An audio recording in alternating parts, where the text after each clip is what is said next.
లండన్లో under ground tubes ఉంటాయట. Tubes అంటే ట్రైన్ అన్నమాట. ట్రైన్ చూసిరా, లండన్లో అండర్ గ్రౌండ్ నుండి వస్తుంది ట్రైన్. సౌండ్ ఎట్లా వస్తుంది చూడరాగా. వీళ్ళు 100 years కిందనే ఇంత హైలీ టెక్నాలజీ వాడారు. ఈ సౌండ్ ఏంటి అర్థమవుతుందా? మన హైదరాబాద్లో మెట్రో స్టేషన్లు ఉంటుంది అన్నమాట. ఇట్లా అమ్మాయ్యా, ఇంట్లో సీట్లు ఖాళీ ఉన్నాయి. ఇందాక నిలబడి వచ్చినాం. వచ్చేసినాం మేము.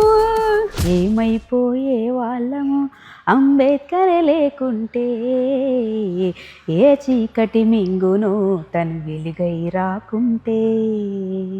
ఇక్కడున్న ఫొటోస్ అన్నీ అంబేద్కర్ గారు రాసినటువంటి హ్యాండ్ రైటింగ్. ఇదంతా అప్పుడు ఇంతలా ఉంటుండే, ఎట్లుంటుండే అసలు. ఇవి కాన్స్టిట్యూషన్ ఆఫ్ ఇండియా, భారత రాజ్యాంగం.